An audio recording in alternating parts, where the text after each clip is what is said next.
안녕하세요. 사연에 빠지다의 DJ 민영입니다. 오늘 사연은 역대급으로 천불이 나서 할 말을 잃게 만드는데요.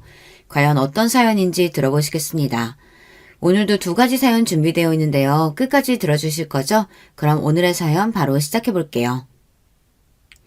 안녕하세요. 저는 40대 초반 여자입니다. 저는 최근까지도 제가 세상에서 제일 불쌍한 사람이구나 라고 생각하며 살았어요. 이 나이까지 살았어도 제가 보기엔 제 인생만큼이나 서러운 인생은 어디에도 없는 것 같았거든요. 그래도 제가 인생을 포기하지 않고 결혼까지 하고 아이까지 낳게 된 건 제 가여운 인생을 어떻게든 고쳐서라도 다시 살아보자 싶어서였어요. 남편이 저를 구해줄 구원자라고 확신했거든요. 그런데 아니었습니다. 오히려 남편을 만나고 나서부터 제 인생은 더 나락으로 가고 있었는지도 몰라요.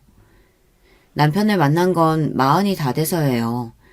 40이 다 될 때까지 제대로 된 연애는 해보지도 못했고 저에게 먼저 다가오는 남자도 없었기 때문에 제 인생에 결혼이나 아이는 전혀 없을 줄 알고 살았어요.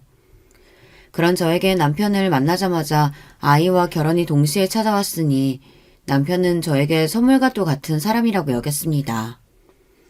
남편과 저는 회사 회식 자리에서 처음 만났어요. 사실 당시에 다니던 회사에서 제가 동료들과 잘 지내질 못해서 원래는 회식에 가도 대충 밥만 먹고 빠져나왔어요. 그런데 그날따라 평소 저를 별로 좋아하지 않던 동료 경선 씨가 1차까지 같이 가자고 먼저 제안하더라고요. 본인이 아는 남자들이 술을 사주겠다고 오는 중이니 같이 마시자고요. 사실 고민이 됐어요.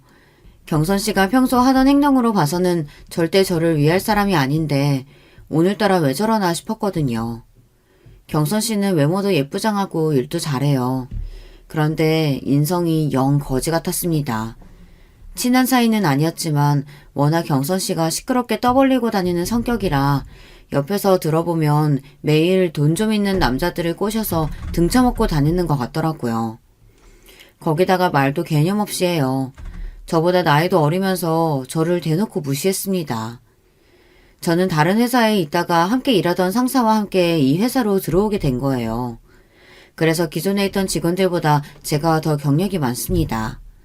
그런데 경선 씨는 자기는 서울에 4년제 대학을 나왔고 저는 전문대도 다니다 졸업을 못한 고졸인데 본인이랑 같은 업무를 하고 같은 직급이라는 것에 불만이 많았어요. 심지어 툭하면 저더러 낙하산 아니냐고까지 했습니다. 그날도 저는 전혀 2차에 갈 생각이 없었는데 경선 씨가 하도 같이 가자고 쫄라서 따라간 거예요. 처음엔 남자들 앞에서 제가 성격이 좋다는 둥, 귀엽게 생겼다는 둥 괜히 추켜 세우더니 나중에는 결국 본색을 드러내더라고요. 잘 알지도 못하는 남자들 앞에서 어김없이 헛소리를 하더라고요. 사영 씨는 볼수록 운이 좋은 것 같아요.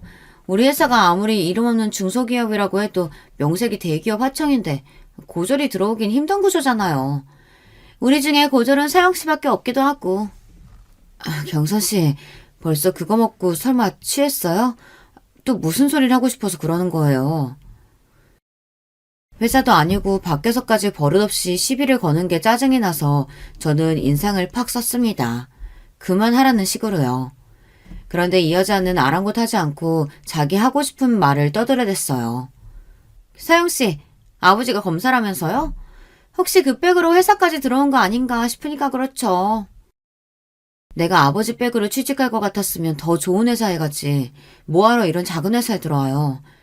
경선 씨는 우리 회사를 너무 과대평가하는 거 아니에요? 아버지와 대판 싸우고 인연을 끊고 산 지가 한참인데도 저는 회사 사람들에게 무시당하는 게 싫어서 아버지가 검사라는 이야기까지 했어요. 그나마 가족 이야기를 하고 나서 제 외모나 학벌 가지고 무시하던 사람들이 더 무시하지 않았거든요. 저도 평소에 하도 당하고 살다 보니 사람 괴롭히는 인간들 상대하는 데에는 도가 텄습니다. 그러다 보니 저런 개념 없는 된장녀에게까지 지고 싶지 않았어요. 그런데 인생이란 게 한치 앞을 모릅니다. 제가 그렇게나 싫어하던 경선 씨가 아니었다면 남편을 만나지 못했을 거예요. 바로 그 개념 없는 경선 씨가 제 동서가 됐거든요. 남편이 경선 씨의 대학 선배였어요. 원래 평소에도 자주 만나서 같이 술을 마시고는 했대요. 그날도 남편 지인들이 여자를 소개해달라고 조르는 바람에 같이 모여서 술을 마시기로 한 거였더라고요. 안 봐도 뻔하죠. 원래도 남자들한테 매일 술 얻어먹고 다니는 게 일상인 경선 씨가 그런 좋은 기회를 놓칠 리가 없으니까요. 그런데 하필이면 그날 제 인생에도 신기한 일이 생겼어요. 그렇게 여자 직원들이 많은데도 남편은 처음부터 저에게 관심을 보였습니다. 술자리는 3차까지 이어졌어요. 술자리를 하다가 남자들이 우르르 담배를 피우러 나가자 경선 씨는 기다렸다는 듯 본인이 마음에 드는 남자 이름을 말하면서 그 남자는 자기가 찍었으니 넘볼 생각하지 말라고 으름장을 놓더군요. 그 남자가 바로 지금의 제 남편의 남동생이자 바로 시동생이에요. 술자리를 주선한 남편이 자기 동생까지 데리고 왔거든요. 경선 씨는 술자리 내내 시동생에게 들러붙어서 여우짓을 하더라고요. 물론 남자가 마음에 들면 그럴 수 있습니다. 그런데 경선 씨가 시동생에게 꽂힌 이유가 어이가 없었어요. 저 선배 학교 다니는 내내 공부도 못하고 거지같이 다니길래 전혀 몰랐었는데 글쎄 알고 보니까 집도 좀 살고 저 동생은 대기업 다닌다지 뭐예요? 저 동생 인물은 좀 없고 멍청해 보이긴 해도 대기업이면 좀 만나보는 것도 나쁘지 않겠죠? 오케이, 어장에 추가. 경선 씨가 진짜 개념 없는 거야 알고는 있었지만 남자들이 자리를 비우자 남자들 외모 평가는 물론이고 직장까지 운운하며 평가를 해대더군요. 마치 본인이 뭐라도 되는 것처럼요. 경선 씨가 원래 여기저기 술집이며 나이트를 다니며 아무 남자들이나 만나고 다니고 그중에 조건 좋은 남자들만 골라 어장관리 하고 다니는 거야 진작부터 알고 있었지만 회사 동료들까지 끌고 다니면서 이러고 다닐 줄은 몰랐습니다. 바로 조금 전까지 남자들 앞에서는 하루라도 빨리 좋은 남자 만나서 빨리 결혼하고 싶다고 그러더니만 매일 어장관리만 하면 어떻게 결혼하려고. 제가 개념 없는 것들만 보면 말을 잘 참지 못해요. 아무리 사람이 없는 자리라고 해도 나이도 먹을 만큼 먹은 성인이 할 말 못할 말 구분도 못하고 떠들어대는 꼴이 저는 보고 싶지 않았습니다. 그래서 저도 모르게 또 싫은 소리를 하고 말았어요. 그러자 표정이 싹 굳더군요. 서영씨야, 뭐 이 남자고 저 남자고 고를 수 있는 상황이 안 돼봐서 모르나 본데요. 나는 가만히 있어도 남자들이 워낙 따라다녀서요. 고를 수 있는 선택지가 많은데 굳이 왜 한 사람만 만나요? 이것저것 따지고 골라야 결혼해서도 잘 살 수 있죠. 잘났다고 대놓고 저울질을 하는 꼴이 기가 차서 저는 웃음도 나오질 않았습니다. 저는 천박하고 이기적인 사람하고는 상종하고 싶지 않아 무시하고 말았어요. 당시에는 저도 처음 만난 남편에게 빠져서 다른 데는 신경 쓰고 싶지 않았거든요. 그날 남편과 저는 금방 친해졌어요. 남편도 처음부터 저에게 호감이 있어서인지 굳이 먼저 저를 집까지 데려다 주겠다고 했습니다. 그 이후에도 남편에게 연락 와서 몇 번 따로 만나 데이트를 했어요. 그런데 생각지도 못하게 남편과 만난 지 얼마 되지 않아 아이가 생겨서 결혼까지 하게 됐습니다. 처음 아이가 생긴 사실을 알았을 때 저도 남편도 많이 당황했어요. 만난 지 3개월도 되지 않았을 때니 당연한 일이었죠. 남편은 이왕 이렇게 된 거 부모님께 인사를 드리자고 했어요. 시부모님께 먼저 인사를 드렸는데 그래도 흔쾌히 결혼 허락을 받았습니다. 둘 다 40 다 된 나이에 생긴 아이다 보니 이 나이에 자연 임신이 됐다는 게 축복이라고 오히려 좋아해 주셨어요. 금방 제 배도 나올 텐데 하루라도 빨리 부모님께 인사드리고 상견례도 해서 결혼 날짜부터 잡자고 하셨죠. 저는 당시에 친정 부모님은 물론 형제들과도 연을 끊고 만나고 있지 않을 때라 남편과 시부모님께도 확답을 못했어요. 그러다가 고민 끝에 제가 먼저 친정엄마에게 연락을 했습니다. 다행히 친정엄마와 형제들은 제 임신 소식을 축하해줬어요. 덕분에 몇 년 만에 만난 어머니와 형제들을 만나 이야기도 나누고 결혼 이야기도 했습니다. 하지만 친정아버지는 끝까지 저를 만나주지 않았어요. 결국은 제 결혼식에도 오지 않으셨습니다. 어머니 말씀이 제가 집을 나간 뒤로 몇 년 동안 연락도 하지 않고 산 것에 대해 아버지께서 괘씸하게 생각하신답니다. 더군다나 결혼 전에 임신부터 했다는 사실을 창피하게 여기신대요. 아버지는 상견례도 결혼식에도 오지 않았어요. 그런 저의 상황을 남편도 시부모님도 이해하지 못했습니다. 저야 아버지를 누구보다 잘 알다 보니 사실 기대도 하지 않았어요. 하지만 서운한 건 할 수 없었어요. 아무리 자식이 잘못했더라도 자식이 임신하고 결혼한다는데 정말 전화 한 통을 안 하시더라고요. 제가 외모도 별로고 잘하는 것도 없었지만 무엇보다 가장 큰 단점은 자신감이 없다는 겁니다. 어릴 때부터 지금까지 저는 한 번도 제가 뭔가를 나서서 해본 적이 없었어요. 항상 남들 뒤에 숨어서 하는 척만 하며 살았죠. 그러다 보니 친구들도 직장 동료들도 저에게 하는 말이 다 똑같았어요. 왜 그렇게 스스로 깎아내리고 자신감이 없냐고요. 그런데 저는 그럴 수밖에 없는 인생을 살았습니다.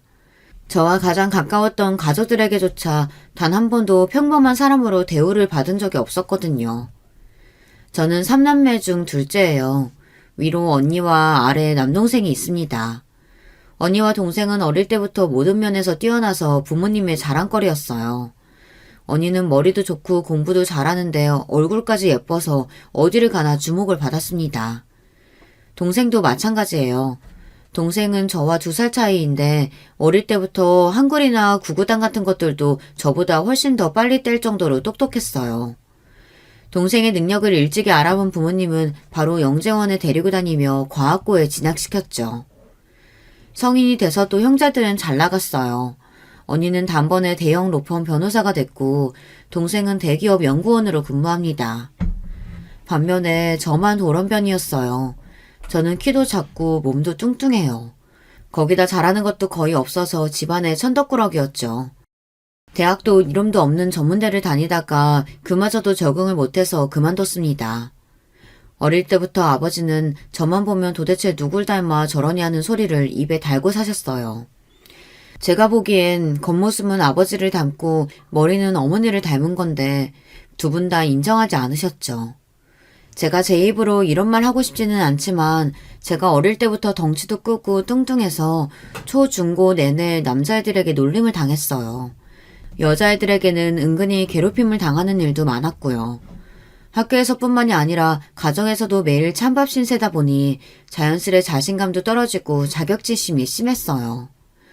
그런 점에서 저도 많이 힘들어서 성인이 되고 나서는 고쳐보려고 부단히도 노력했습니다. 대학에 들어가서는 피나는 노력으로 살도 많이 빼고 외모에도 많이 신경을 쓰고는 했어요. 그런데 제 노력은 누구에게도 인정받지 못했습니다. 제가 아무리 노력해서 살을 빼고 열심히 살아도 부모님 눈에는 그냥 머리 나쁘고 못생긴 딸이었어요. 하루는 저도 대학생이 됐으니 친구들도 사귀고 싶고 연애도 하고 싶어서 다른 학교 학생들과 미팅을 잡아서 나가려고 준비를 하고 있었습니다. 그런데 그 모습을 본 아버지께서 다짜고짜 미팅은 무슨 미팅이냐고 소리를 지르셨습니다. 너 괜히 미팅이니 뭐니 한다고 나가서 망신당하지 말고 집에서 공부나 해. 네가 앞으로 남자도 만나고 시집도 가려면 능력이라도 있어야 누가 데려가지. 지금 그 꼴로는 시집이 아니라 남자 근처에도 못 간다. 그 옷은 아무리 봐도 너랑 안 어울려.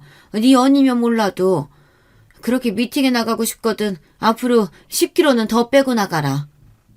나 지난 1년 동안 눈물 콧물 다 빼면서 10kg 뺀 거야. 그 오심도치도 자기 자식은 예쁘다고 한다는데 엄마 아빠는 나한테만 너무한 거 아니야? 잘난 형제들 사이에서 비교적 제가 많이 부족하다는 거야 저도 잘 알지만 부모님께서 언니나 동생을 대하는 거랑 저를 대하는 게 너무 차이가 나다 보니 저는 언젠가부터 부모님과 대화하는 게 힘들었어요. 안 그래도 학교 생활도 항상 힘들었는데 집에서마저 기댈 곳이 없으니 절로 우울증이 생기더라고요. 부모님과 연을 끊고 살게 된 것도 우울증 때문이에요.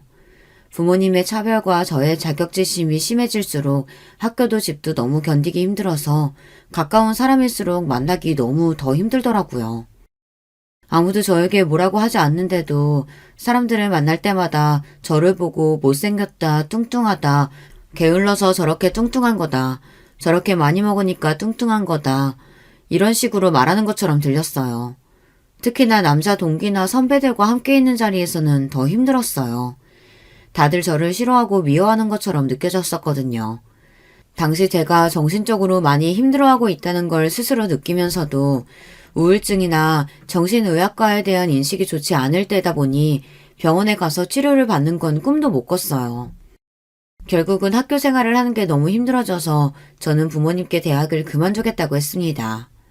조금만 쉬다가 취직해서 일을 하겠다고 했어요. 제 말에 부모님은 말도 안 되는 일이라고 노발대발 하셨어요. 거지 같은 학교라도 대학 졸업장이라도 있어야지 사람 구실하고 살 수 있는 거라면서 끝까지 반대했습니다. 저는 제 마음대로 학교에 휴학계를 제출했어요. 사람을 만나는 것 자체가 너무 괴로운데 공부를 어떻게 할 수가 있겠어요. 그런데 제 휴학 사실을 알게 된 부모님은 저를 아무짝에도 소용없는 패배자 취급을 했습니다. 내가 그렇게 알아듣게 말했는데도 네가 멋대로 휴학을 해? 꼴랑 2년 전문대 다니는 것도 못하는 게 도대체 뭘 어떻게 살겠다는 거야? 평생 나한테 빌붙어서 살기라도 하겠다는 거야? 아빠가 뭘 걱정하시는지는 아는데 제가 정말 너무 많이 힘들어서 그래요. 아무래도 우울증 같은데 휴학하고 쉬면서 치료받아야 될 것 같아요. 제가 아무리 성인이라도 이제 갓 20살이 넘었는데 뭘 알겠어요. 저도 부모님께 도움을 받고 싶어서 고민 끝에 조심스레 말씀드렸습니다. 그런데 제 말에 아버지는 미간을 구겼어요. 뭐? 우울증? 너처럼 걱정 없이 세상 편하게 사는 게 무슨 우울증이야? 아주 복에 겨운 소리를 하고 있네. 괜히 공부하기 싫다고 나약한 소리 말고 당장 내일 가서 휴학 안 한다고 다시 이야기하고 와. 안 그러면 이 집에서도 당장 쫓아낼 테니까 그런 줄 알아. 지금은 네가 아직 어려서 아버지 말이 야박하게 들릴지 몰라도 결국은 아버지 말이 다 맞아.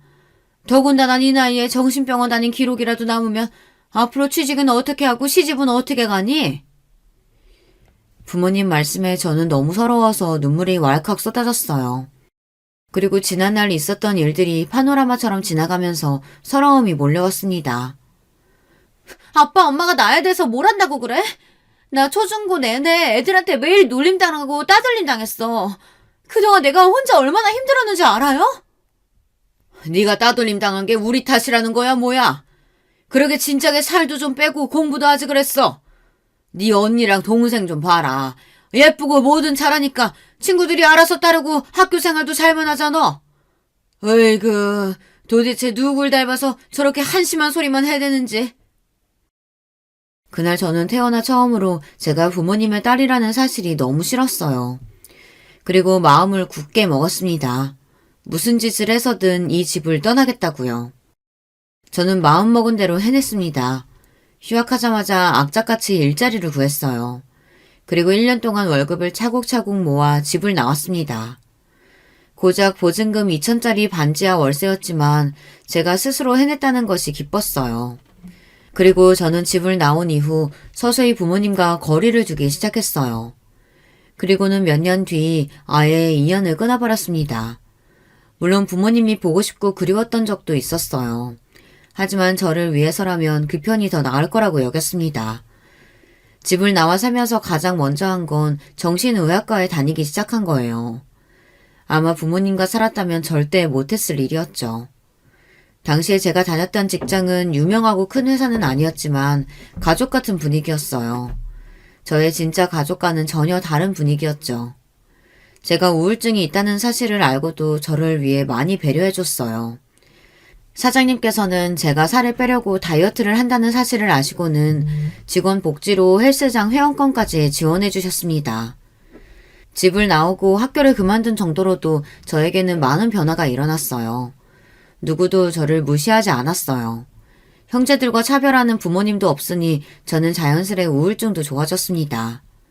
나중에는 약을 끊을 정도로 많이 좋아졌죠.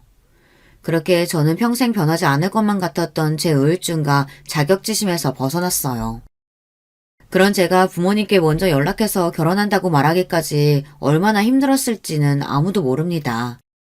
저는 최대한 그 순간만은 피할 수 있다면 피하고 싶었어요. 혹시나 부모님을 다시 만나게 되면 제가 다시 예전의 저로 돌아가기라도 할까 봐서요. 제가 어떤 마음으로 연락했는지 알 리 없는 아버지는 상견례에도 결혼식에도 오지 않았어요. 저는 마음이 좋지는 않았지만 애써 담담하게 결혼식을 올렸습니다. 아이가 생겨서 갑작스레 한 결혼이었지만 저는 누구보다 행복하게 살고 싶었어요. 사실 저는 남편에 대해 아는 게 별로 없었어요. 연애라고 해봤자 3개월 정도밖에 하지 못하고 아이가 생겨서 결혼했으니까요. 저는 다른 건 몰라도 남편이 좋은 사람이라고 생각했어요. 자상하거나 말을 살갑게 하지는 않았지만 임신한 저를 위해 퇴근하고 오면 집안일도 알아서 잘하고 맛있는 걸 만들어주기도 했거든요. 남들은 그거야 남편이면 당연한 거 아니냐고 할지는 모르겠지만 저는 마흔이 다 될 때까지 살면서 누가 저를 위해 무언가 해준 기억이 많지 않기 때문에 남편이 사소하게만 챙겨줘도 행복했습니다. 이 정도 남편이라면 앞으로 좋은 가정을 꾸릴 수 있겠다 싶었습니다. 그런데 역시나 제 팔자는 사랑받고 살기는 그른 팔자인가 봅니다. 제 결혼 생활은 시작부터 삐걱거렸거든요. 특히나 시동생과 동서가 결혼한 이후 더 그랬습니다. 처음에 제가 말한 대로 그 재수없는 경선 씨가 제 동서가 됐어요. 동서와 시동생은 그 술자리 이후 1년 정도 연애를 했다네요. 제가 만삭이라 배가 남산만하게 불렀을 때 둘은 결혼식을 올렸습니다.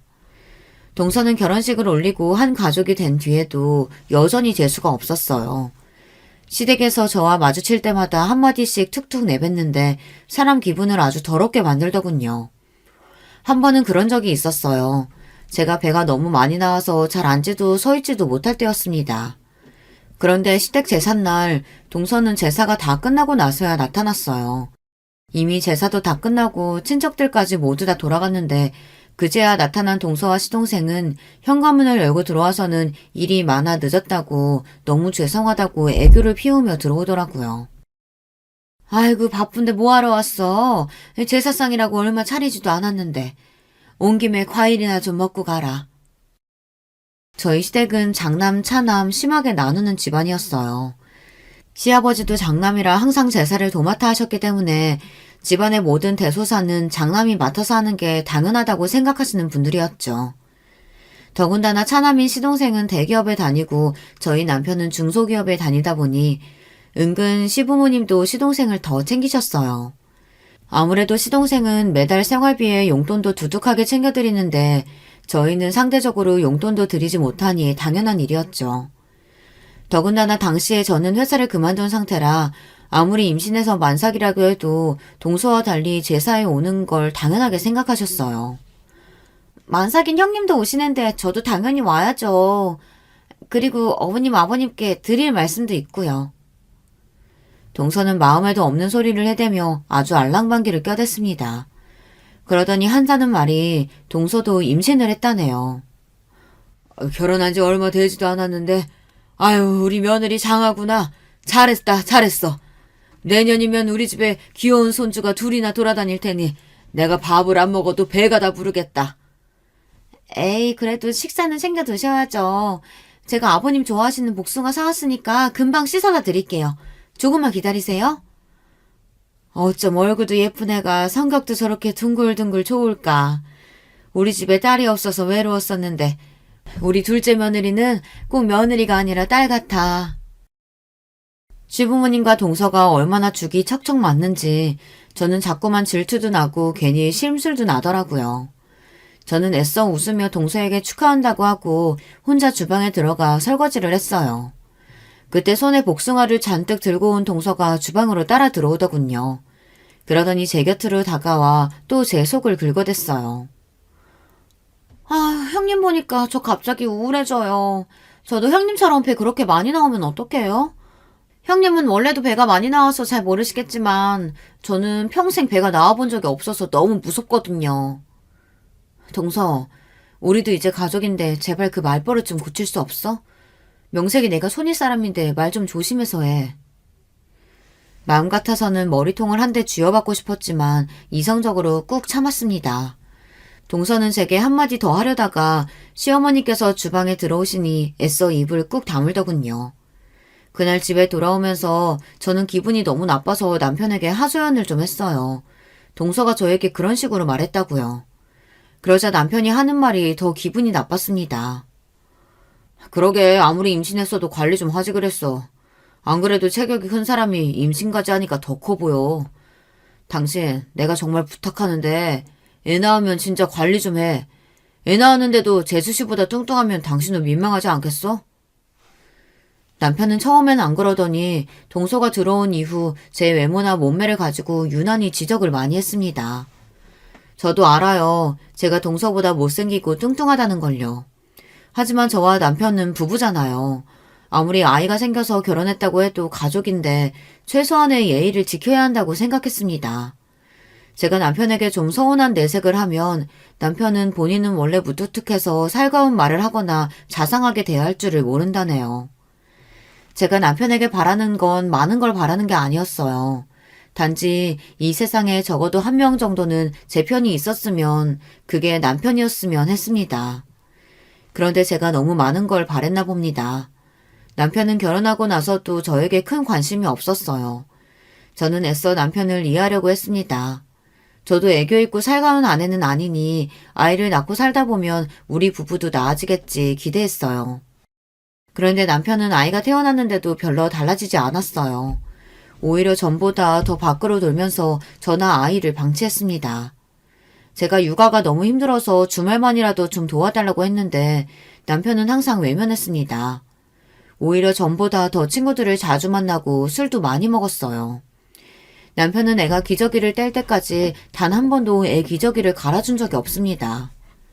어느 땐 남편이 저와 아이를 사랑하기는 하나 싶었어요. 한 번은 제가 너무 육아에 지쳐 서러워서 술에 취해 들어온 남편에게 쏘아붙였습니다. 당신 너무한 거 아니야? 나 당신 아내고 저기 자고 있는 애는 당신 아들이야. 그런데 어떻게 이 정도로 신경을 안 쓸 수가 있어? 나는 그렇다 치고 당신 우리 아들 사랑하기는 하는 거야? 저는 남편에게 물으면서 겁이 났습니다. 남편이 저나 아들을 사랑하지 않는다고 말하기라도 할까 봐서요. 아유 진짜 지겨워. 내가 너나 애나 먹고 살게 해줬으면 된 거지. 도대체 뭘 더 바라는 거야? 남편은 소리를 버럭 지르고 나서는 방문을 쾅 닫고 들어가 버렸어요. 그리고는 평소처럼 저와 아들에게 무신경한 채 지냈습니다. 그 순간 알겠더라고요. 남편이 저를 사랑해서 결혼하지 않았다는 걸요. 제가 걱정했던 대로 남편은 아이가 생겨서 할 수 없이 한 결혼이었어요. 차라리 그렇게 생각하고 나니 마음이 편하더군요. 저는 그날 이후 일절 남편에게 도와달라고 하지 않았습니다. 이제와 결혼을 물을 수도 없으니 아이를 키우는 동안은 그냥 이렇게 지내는 수밖에 없겠다 생각했죠. 그렇게 시간이 지나 아이도 어린이집에 다닐 정도로 자랐어요. 저와 남편은 여전히 대면대면하게 남보다 못한 사이로 살고 있었습니다. 그러던 어느 날이었어요. 그날도 어김없이 남편은 새벽이 되어야 집에 들어왔어요. 그런데 남편이 그날은 평소와 좀 다르더군요. 뚜렷한 증거는 없었지만 분명 남편은 이상했습니다. 회식하고 왔다는 사람한테 술 냄새는 하나도 안 나고 여자 냄새가 났어요. 왜 여자들은 알잖아요. 밖에서 일하고 들어온 남편한테 나는 꼬릿한 냄새요. 늦게 들어오는 날이면 남편에게서 항상 그 꼬릿한 땀 냄새가 났었는데 최근 들어 자꾸만 미묘한 방향제 냄새 같은 게 났어요. 회식한다고 하지 않았어? 밤새 술 마시고 온 사람이 어쩜 술 냄새가 하나도 안 나? 요즘 식당엔 옷에 뿌리라고 방향제 다 비치되어 있는 거 몰라? 몸에서 고기 냄새 하도 나는 것 같아서 그거 좀 뿌렸더니 냄새 안 나나 보지. 남편은 애써 당당하게 고깃집에서 방향제를 뿌리고 나왔다고 했지만 분명 평소와는 달라 보였어요. 대충 둘러댄다는 느낌이 강하게 들었습니다. 저는 아무래도 이상해서 남편이 샤워하러 들어가자마자 남편 코트 주머니에서 핸드폰을 꺼냈습니다. 그리고 결혼하고 처음으로 남편 핸드폰을 뒤졌어요. 그런데 이 인간이 핸드폰에 비밀번호를 걸어놨더라고요. 저는 비밀번호를 풀기 위해 이것저것 핸드폰을 눌러봤습니다. 그런데 그때였어요. 당신 지금 뭐 하는 거야? 왜 남의 핸드폰을 왜 훔쳐봐? 당신 지금까지 나 씻으러 들어가면 매일 내 핸드폰 뒤지고 있었던 거야? 제가 이렇게 허술해요. 몰래 남편 핸드폰을 뒤지려다가 걸렸습니다. 몇 번 보다가 걸린 거면 억울하지도 않습니다. 그날 처음 훔쳐보려고 한 건데 하필이면 바로 걸려서 저만 이상한 사람이 됐어요. 남편은 그날부터 저를 의부증으로 몰아갔습니다. 회식을 핑계로 집에 늦게 들어오거나 혼자 베란다에 나가서 오래 통화하고 들어와서는 괜히 저에게 큰 소리를 쳤어요. 뭘 봐? 또 내 핸드폰 훔쳐보려고? 당신 이 정도면 진짜 병이다 병. 아, 내가 숨 막혀서 당신이랑 살겠니?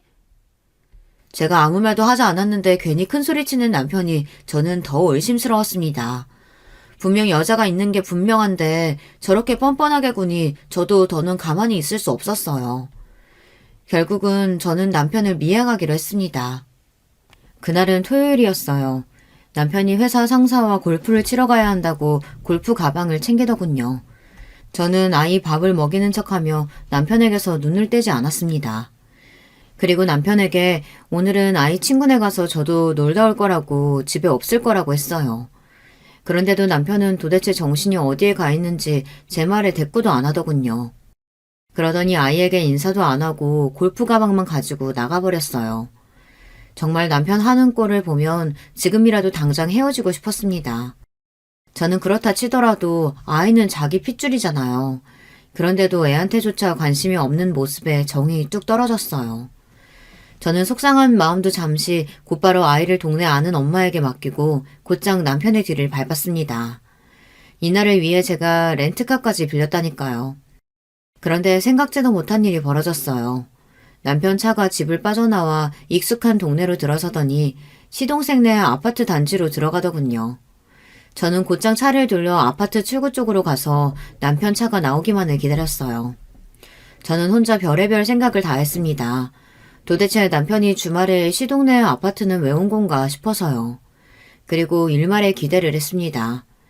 이대로 남편 차가 경기도에 있는 골프장으로 향하기만을 바랬습니다. 그런데 남편의 차는 괜히 동네를 몇 바퀴 더 돌았어요. 그러더니 차차 본색을 드러내더군요. 대낮부터 모텔이 즐비한 모텔촌으로 차를 옮겼어요. 저는 남편의 차를 뒤쫓을수록 더 의문만 생겼습니다. 집을 나와 들린 곳이라고는 시동생네 집밖에 없는데 뜬금없이 모텔이라뇨. 그 순간 제 머리에 번뜩이는 생각이 들었습니다. 옳거니 상간녀년이 먼저 모텔에서 기다리는가 보다 싶었죠. 역시나 제 예상이 맞았습니다. 남편은 모텔에 가 근처를 빙빙 돌더니만 결국은 모텔 주차장으로 들어갔어요. 제 입에서는 절로 쌍욕이 튀어나왔습니다. 저는 애써 벌벌 떨리는 가슴을 부여잡으며 남편 차가 들어간 모텔 주차장으로 따라 들어갔습니다.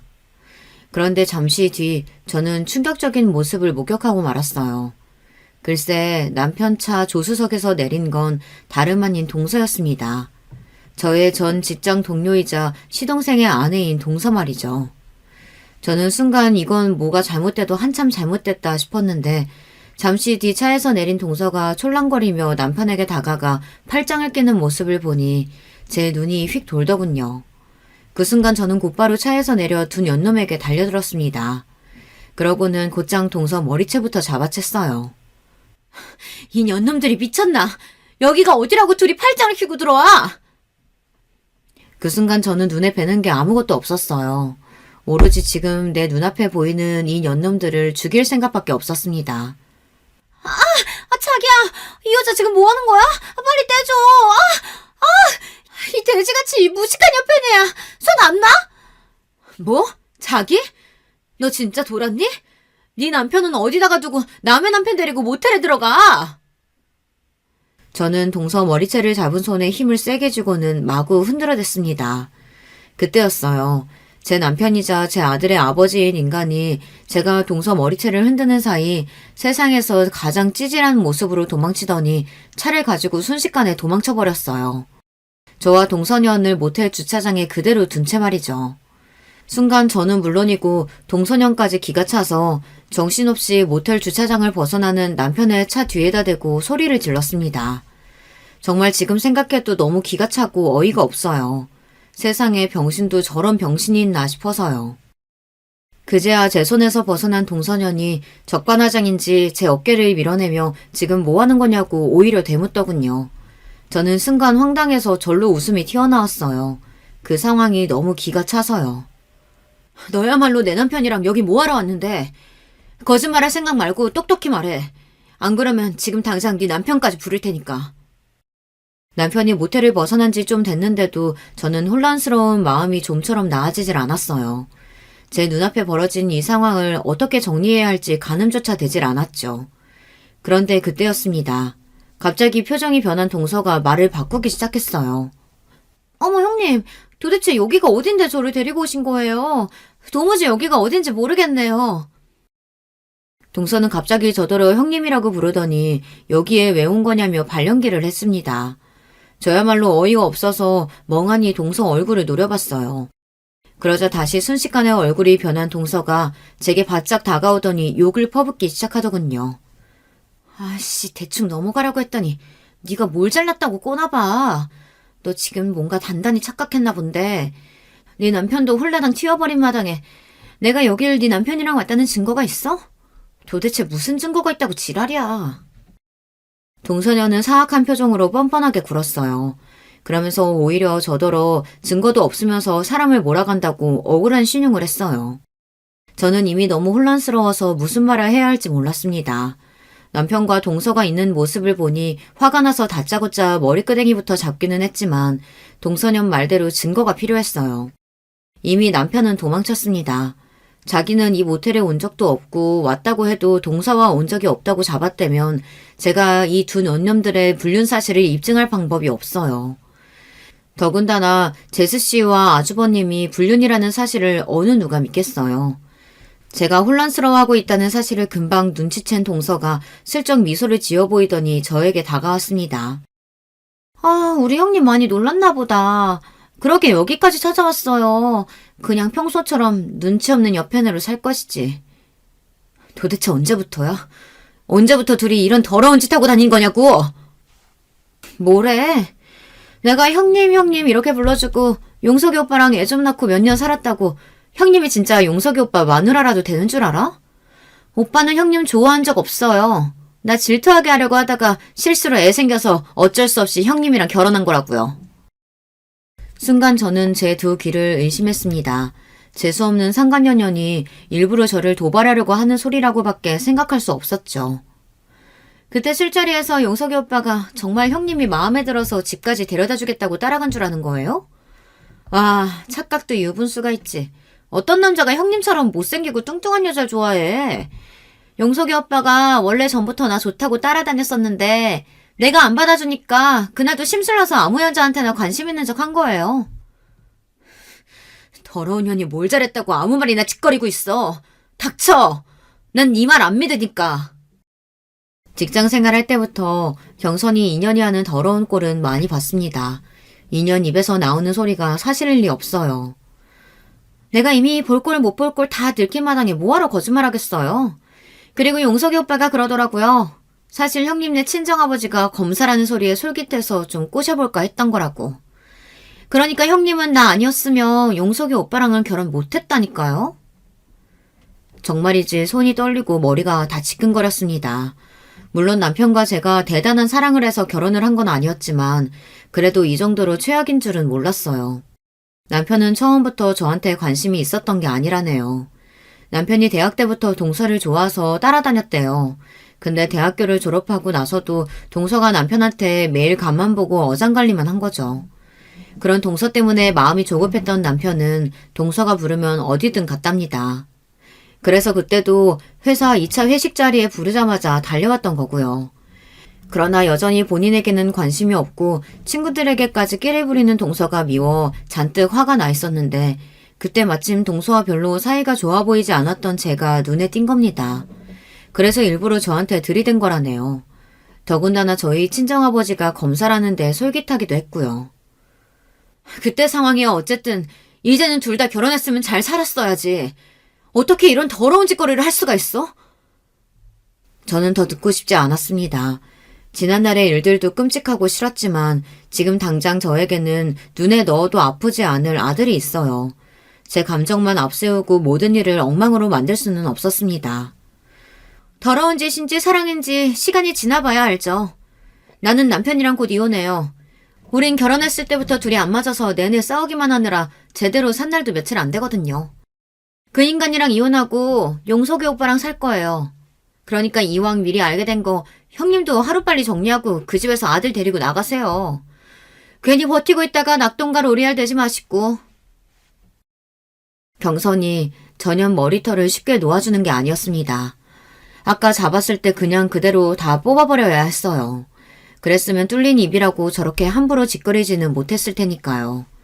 세상에 저 같은 일을 당한 사람이 설마 또 있을까요? 동선녀는 자기 할 말만 퍼부은 채 도망갔어요. 저는 잠깐 사이 벌어진 끔찍한 상황에 어안이 벙벙해서 그 자리에서 꼼짝도 할 수가 없었습니다. 아들을 맡긴 동네 엄마에게 전화가 와서 저는 그제야 정신을 차리고 아이를 데리러 갔어요. 아들을 찾아서도 저는 집에 돌아가고 싶지 않았습니다. 남편이라는 거지 같은 인간이 그 집에 있는지 알 수는 없었지만 다시는 그 집에 들어가고 싶지 않았어요.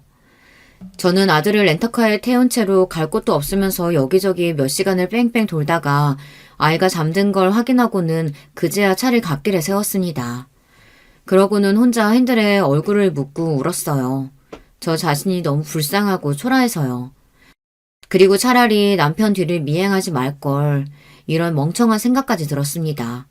남편과 동서의 사이를 모른 채 살았다면 오히려 이렇게 가슴이 아프지는 않았을 테니까요. 드디어 내 인생이 바닥을 쳤다 싶었던 바로 그 순간 왜인지 아버지의 얼굴이 떠올랐습니다.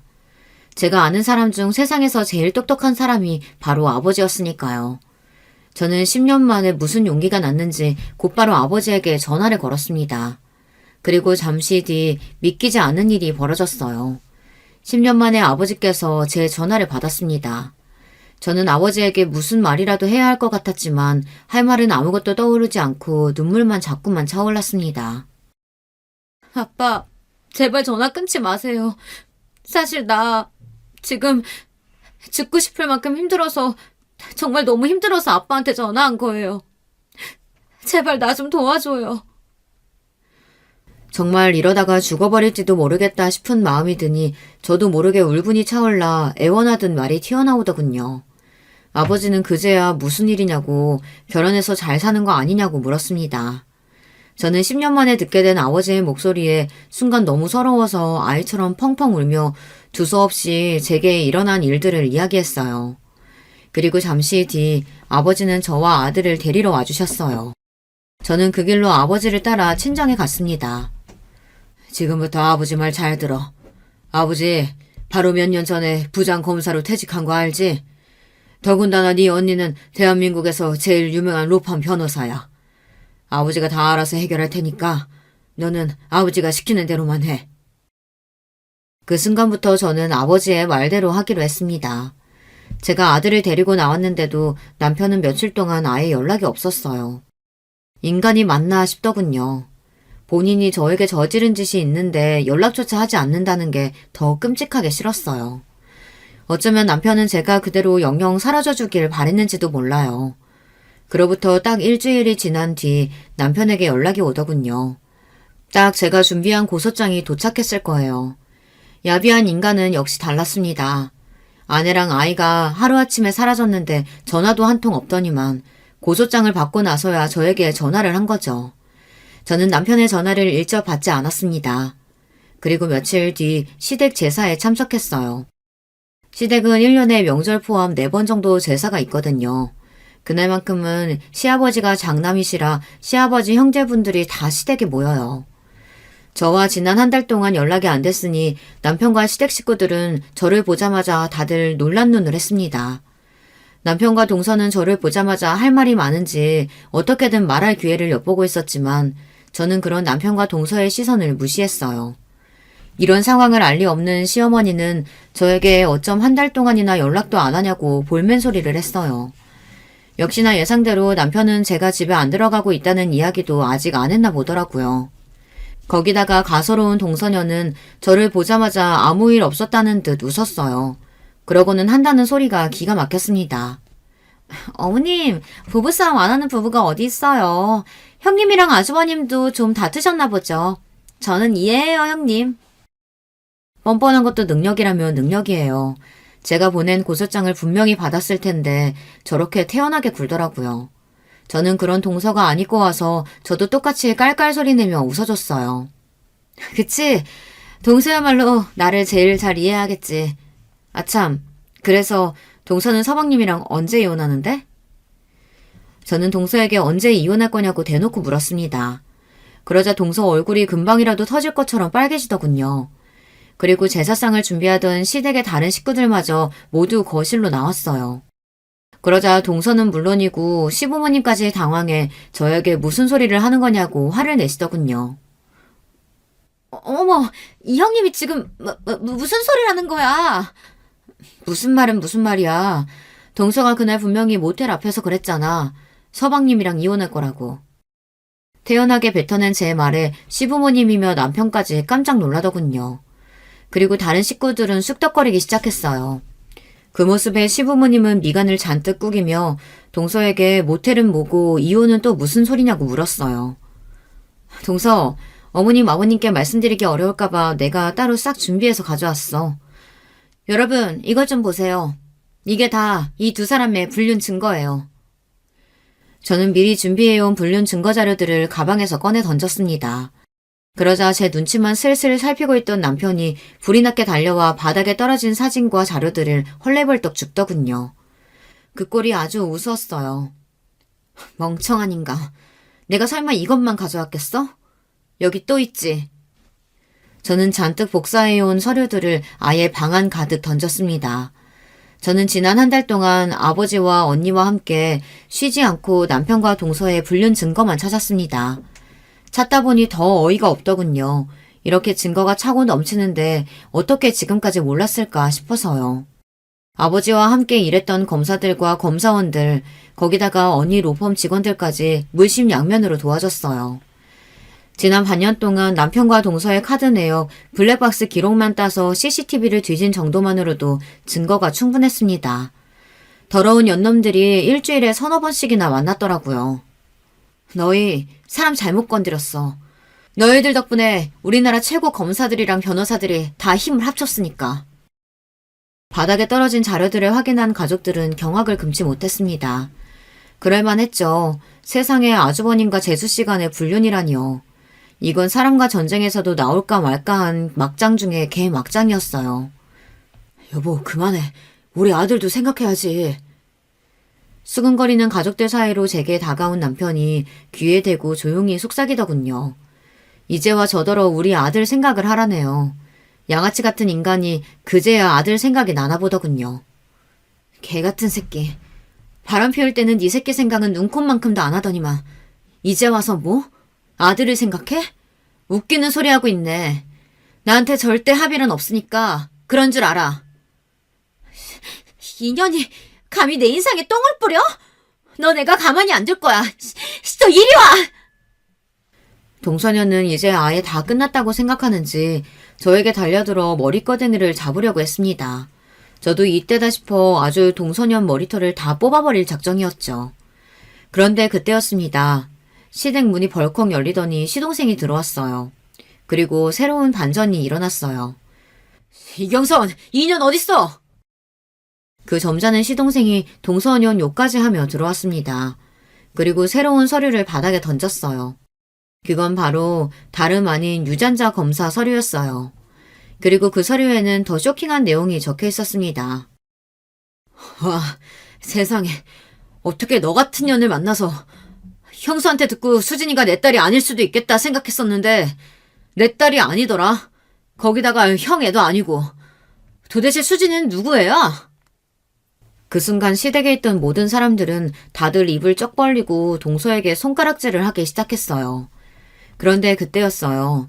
어느 때보다 흥분한 남편이 성큼성큼 걸어와 동서 뺨을 갈겼습니다. 뭐야. 너 나 말고 남자가 또 있었던 거야? 아이고, 이게 다 무슨 일이냐? 시댁은 말 그대로 초토화가 돼버렸습니다. 남편이라는 작자는 동서에게 진심이었나 봅니다. 다른 그 어떤 거보다 동서에게 남편과 시동생 말고도 또 다른 남자가 있었다는 게 더 쇼킹했나 봅니다. 그 순간 시동생은 남편에게 달려들어 먹살을 잡았고 그 모습에 시어머니는 뒷목을 잡고 바닥에 쓰러지셨습니다. 시아버지는 그런 시어머니를 부축하고요. 저는 고개를 저으며 그 길로 시댁을 나왔습니다. 시댁에서 제가 할 일은 끝난 것 같아서요. 그날 모텔 앞에서 남편과 동서를 보고 친정에 오자마자 저는 시동생에게 연락을 했어요. 그리고 제가 본 광경에 대해 다 이야기했습니다. 동서 말이 맞기는 하더군요. 안 그래도 시동생도 동서와 이혼할 생각이었대요. 시동생도 동서가 딴짓하고 다니는 것 같아 뒤를 좀 캤는데 영 증거를 못 찾았다고 하더군요. 더군다나 애도 잘 돌보지 않고 사치만 부리는 게 진작부터 맞지 않아 매일 싸웠답니다. 그러던 중 제 이야기를 들었으니 시동생도 곧바로 유전자 검사를 하겠다고 했어요. 시동생은 조카가 남편 아이일지도 모른다고 생각했습니다. 그런데 시동생도 남편도 친아버지가 아니라고 나왔으니 더 절망이었죠. 저는 정말 입에 담기도 힘들 정도로 치욕스러운 일을 당했습니다. 더러운 인간 둘 때문에 많은 사람이 상처를 받았죠. 저는 며칠 전 이혼 확정을 받았어요. 하지만 아직 이혼 소송 중입니다. 물론 불륜 사실은 인정됐지만 위자료 소송이 아직 진행 중이거든요. 저를 담당하는 저희 언니가 제가 받을 수 있는 최고 위자료를 두 연념들에게 청구해서 소송이 좀 길어지고 있습니다. 저는 시일이 얼마나 걸리던 끝까지 싸워서 제가 원하는 만큼 다 받아낼 거예요. 이런 저에게 응원의 메시지 댓글로 많이 달아주세요. 여러분의 응원 댓글은 저에게 많은 힘이 될 것 같습니다. 들으시면서도 세상에 무슨 이런 거지 같은 일이 다 있을까 에너지 소비하면서도 끝까지 제 이야기 들어주셔서 감사합니다. 여러분의 가정에는 언제나 평화로운 일만 가득하시길 바랄게요. 여러분, 두 번째 사연 시작하기 전에 좋아요, 구독 꼭 눌러주실 거죠? 그럼 두 번째 사연 바로 시작합니다.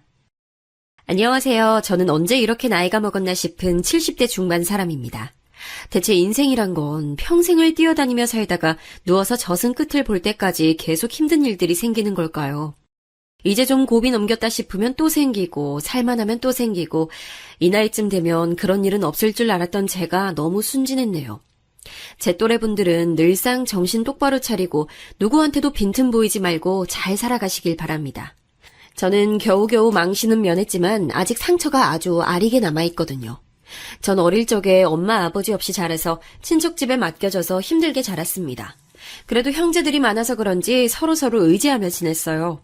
전쟁 중에 엄마 아버지와 큰오빠까지 먼저 갔지만 그래도 제 바로 위에 있는 언니가 저를 엄마처럼 챙겨줬죠. 을순아, 이제 언니만 잘 따라다녀. 알았지? 정신 똑바로 차리고 살아야 해. 엄마 아버지 안 계시니까 우리끼리라도 똘똘 뭉쳐서 잘 살아가야겠는다고. 우리는 7남매였는데 장남이었던 큰오빠 아래로 줄줄이 언니들이 있었고 중간에 작은 오빠도 있었어요. 그런데 오빠가 잘못 먹어서 그런지 늘 비실비실거렸고 언니들은 그런 오빠를 늘 걱정했답니다. 막내인 저는 뒷전으로 밀려났었는데 그나마 여섯째인 영순 언니가 주먹만한 밥이라도 갖고 와서 저를 떠먹여주곤 했답니다. 하지만 그렇게 힘들게 살던 중 우리는 큰 사건을 겪고 말았어요. 이때 우리는 어촌에 살고 있었는데 그 당시 일은 70대가 된 지금도 아주 선명하게 기억이 납니다. 바로 우리 작은 오빠, 그 마르고 병약하고 못 먹어서 늘 말라있던 명수 오빠가 말이에요. 끔찍한 사고를 당하게 된 거예요. 그때 동네 아주머니들이며 배 타고 나갔던 아저씨들까지 난리가 났었어요. 아이고, 요 앞에 김씨네 집 앞에 그 하천 말이야. 거기 물살이 세서 얼마 전에도 어린애 떠내려갔잖아. 아까도 그랬다는구만. 웬 비쩍 말라 빠진 남자애래. 처음에 이런 말을 들었던 우리 영순 언니는 설마 그게 자기 오빠일 거란 생각을 못했다는 거예요. 하지만 우리가 당시 신세져서 살고 있던 외삼촌 댁에 돌아갔을 때 오빠가 없다는 걸 알았고 외숙모가 오빠를 엄청 찾고 있었다는 거예요. 얘 영순아, 네 오빠 못 봤어? 아까 여기 어슬렁거리고 있던데. 하도 애가 정신이 빠져서 넋이 나가 있으니 원. 아유, 비도 많이 오는데 어딜 갔다냐. 이 말에 언니는 벼랑간 이상한 생각이 들어서 맨발로 뛰쳐나갔고 돌아오는 길 만난 언니들과 동네 아줌마들과 함께 오빠를 찾으러 다녔던 거예요. 하지만 끝끝내 우리 오빠는 우리 곁으로 돌아오지 못했으며 동네 사람들이 떠들어댔던 그 하천에 휩쓸려간 남자애가 우리 오빠라는 것을 확인하게 됐어요. 그때 언니들과 저는 엄마, 아버지와 큰오빠를 전쟁 중에 떠나보낸 지 그리 오랜 시간이 흐른 뒤도 아니었어요. 한 5년쯤 됐을까요? 외삼촌네 집에서 신세지며 살며 밥 많이 달란 소리도 못하고 늘 숨죽여 눈치 보며 살던 때였지만 그때만큼은 숨죽여 있을 수가 없었어요.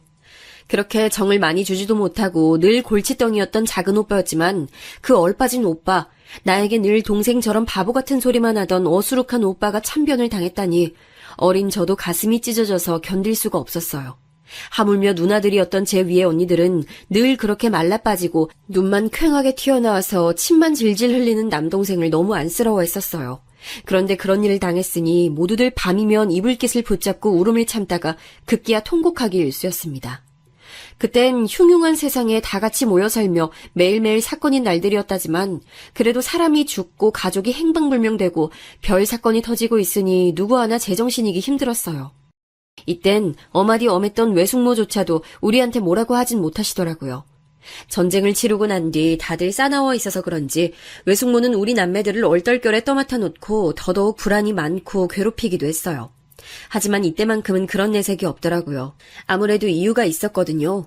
당시 외숙모가 낳은 남자아이가 있었는데 사흘도 버티지 못하고 그만 세상을 떠났어요. 그래서 본인도 많이 힘들고 슬퍼할 때라 우릴 그냥 놔뒀던 것 같아요.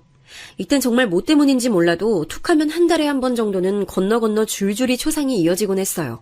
저는 갈수록 이렇게 우울하고 어둡고 슬픈 기억이 있는 동네를 떠나고 싶어지더군요. 결국 몇 년 더 살다가 각자 우리는 다른 지방으로 넘어가게 됐답니다. 큰언니는 군인을 만나서 결혼했고 다른 언니들도 일찍이 시집들을 갔어요. 저만 끝까지 버티다가 느지막이 시집을 갔는데 하여간 인생이란 숨 쉴 틈을 주지 않더군요. 결혼할 때 돈 한 푼 없이 왔다며 시어머니한테 아주 모진 시집살이를 당했거든요. 어디 겁도 없이 그 뒷짝을 하고 기어들어와가지고는 몸이라도 빨리빨리 움직여야지 그렇게 둔에 빠져서 뭘 하냐? 우리 민식이 같은 서방 얻었으면 말귀도 빨리 알아듣고 부지런히 일하란 말이야. 아유, 어디서 저런 못난 일을 얻어갖고 와가지고 아유, 동네 데리고 다니기도 창피해 아주. 우리 어머니는 정말 너무 독하신 분이었어요. 당시 만두집을 하고 계셨는데 장사가 썩 안 되는 집이었고 얼굴에 곰보가 있는 시누이 때문에 늘 맘고생이 심하셨거든요. 그런 화풀이를 늘 저한테 해대셨던 거죠. 게다가 시누이 역시 얼굴 때문에 기차게 욕을 들어먹었는지 늘상 화가 어지간히 많은 사람이었어요. 자기는 시집도 못 갔는데 인물은 없어도 피부는 깨끗한 제가 꼴보기 싫었나 봐요. 새언니는 몸이 그렇게 둔에 빠져서 어떡해요? 그럼 만두라도 잘 빚든가. 아, 맨날 그 모양으로 만들 거면 나가서 만두라도 부지런히 팔아요. 그러니 우리 엄마가 언니를 싫어하지. 조만간 우리 오빠도 언니 버리면 어쩌려고 그래요? 우리 오빠 얼마든지 세상가 갈 수 있는 사람이에요. 정신 똑바로 차려요, 네? 맨날 저에게 독한 말을 퍼부어대던 시누이는 나중에 용케도 동네 아저씨가 소개를 시켜줘서 시집을 갔어요. 하도 구박을 받았던 제가 애를 늦게 가졌는데 때마침 시누이도 비슷한 때에 시집을 가서 바로 애를 가졌어요. 둘이 비슷한 때에 아기를 낳게 됐고요. 이때도 어머니는 무지막지한 차별을 하시며 본인 아들을 옆에 앉혀두고도 제게 막말을 퍼부으셨어요. 우리 명자는 애 놓느라 아주 고생했는데 내가 가서 챙겨주지도 못하니까 돈도 좀 주고 뭐 좀 갖다 줘야겠다. 애미 너는 얼른 애 업고 나와서 솥도 찌고 팔고 부지런히 움직여. 네 서방 등골만 맨날 그렇게 파먹고 빈대처럼 기생하면서 사는 거 아니야. 옛날 여자들은 너같이 안 살았어. 너처럼 서방 덕에 호강하는 애가 어딨냐? 이처럼 비슷한 시기에 애를 낳고 둘 다 얼굴이 뽀얘져서 팡팡 부어있는 산모들을 둘을 나누고 어머니는 본인 딸에게는 그렇게 좋은 거 갖다 먹이겠다고 애를 썼어요. 저는 늘 만두 부스럭이나 주워 먹게 놔두고 만두국 끓여 먹는 것도 낭비라면서 엄청 타박을 했습니다. 저도 사람인지라 이런 생활을 평생 할 엄두는 안 나더군요. 툭하면 손찌검 해대고 막말을 해대던 남편이었지만 저도 무슨 정신이었는지 한번 큰 다짐을 하고 말을 꺼냈어요. 남편은 적잖이 놀라더니 의외로 그렇게 하겠다고 하더라고요. 나 어머니랑 맨날 이 좁은 가게 뒷방에서 같이 살고 있다 보니 정말 미칠 것 같아요. 이대로면 언제고 우리 애들 데리고 도망갈지도 몰라요. 당신이 잘 생각해봐요. 코딱지만한 집이라도 얻어서 따로 나가서 좀 삽시다. 네? 알겠어. 내가 어머니랑 한번 상의해 볼게. 아무래도 남편은 이때 자기도 저에게 미안해서 허락을 해줬을지도 모르겠어요. 제가 둘째 아들을 낳은 지 얼마 안 돼요. 남편이 다방 아가씨랑 놀아났다는 사실을 저에게 걸렸었거든요. 우여곡절 끝에 코딱지만한 집으로 옮겨 살게 됐지만 그 뒤로 저는 애들을 업고 부지런히 식당 일도 했었고요. 애들 키우는 내내 없이 살게 하지 않으려고 손에 닿는 대로 일을 했어요. 솔직히 껍데기만 같이 살고 있는 남편이라곤 하지만 아내로서 도리는 다하려고 노력했답니다. 새벽같이 저도 애들 챙겨서 일하러 나가면서도 남편 아침밥과 도시락을 싸줬으니까요. 그렇게 알토란같이 모은 돈들을 가지고 우리 영순 언니가 알려준 정보대로 집을 조금씩 늘려가기 시작했어요. 우리가 살던 집에 세를 줘서는 그 작달만한 집을 나누고 또 나누고 나눠서 대체 몇 명이 살았는지도 모르겠어요. 그렇게 조금씩 돈을 받고 늘리고 하다 보니 지방이라 그렇게 돈이 많이 안 붙긴 했지만 재산이 점점 늘어나더군요. 아마도 전 당시에 상당히 돈에 한이 맺혔던 것 같아요. 물론 돈이 다 해결해 줄 거란 생각은 하지 않았지만 돈이 생기니 저를 무시하던 이들도 함부로 칼자루를 휘두르지 못하더군요. 대표적으로 가장 태도가 변한 건 신우이였어요. 저기 세훈이, 그렇게 돈이 많다면서요? 오빠 얘기 들어보니까 언니가 아주 알짜배기 땅부자라며. 에이, 그거 다 우리 오빠 돈으로 불리고 키운 거 아니에요? 우리 오빠 아니었으면 언니가 그렇게 돈 못 불렸지. 내가 이번에 우리 진수 호주 유학 보내려고 하는데 외숙모가 돼서 얼마 용돈 좀 보태줘봐요. 응? 아니, 제가 무슨 돈이 있다고 그래요, 아가씨? 네, 참. 아주 이런 시덥잖은 소리를 하고 있는 신우이가 너무 어이가 없었지만 사실 그쪽 조카 아이 자체는 매우 순하고 착했어요. 지 엄마가 얄미울 뿐 애는 잘못이 없고 착했기에 가는 길에 얼마 용돈을 쥐어주긴 했답니다. 하지만 제가 어느 정도 부를 좀 잃었다곤 하지만 여전히 자잘한 돈은 아껴 쓰고 규모 있게 살았어요. 솔직히 남편은 제가 이렇게 재산을 늘리고 모으기까지 도움이 된 건 전혀 없답니다. 신우이랑 싸우기 싫어 대꾸는 안 했지만 남편이 준 돈은 얼마 되지도 않았거든요. 병아리 눈물 같은 생활비를 줘놓고 밥을 어찌 차려라 하고 맨날 술고래가 돼가는 그 인간을 애들 아빠랍시고 그냥 참아줬고요. 제가 애들 업고 나가서 식당에서 번 돈 갖고 밤이고 낮이고 발 부르트게 돌아다니면서 땅을 봤었거든요. 그리하여 돈을 불린 거고 나이 먹으니 남편도 죽기 전까지 제 눈치를 봤답니다. 당신 덕에 내가 이만큼 살았지 뭐. 이 김민식이가 자네한테 신세를 많이 줬어. 그럼 그렇고 말고. 아무튼 그러다가 아들 둘을 각각 장가 보냈는데 하여간 이것도 기가 막힌 사연이라고 생각해요. 특히 큰 며느리 같은 경우는 우리 아들보다 1살 위였거든요. 키도 크고 체격도 있고 누가 봐도 누나 동생 같아 보이는 모양새라 전 썩 마음에 들지 않았어요. 그런데도 그렇게 우리 아들이 좋다고 쫓아다니고 결혼을 하겠다고 자기가 끌고 오다시피 한 거예요.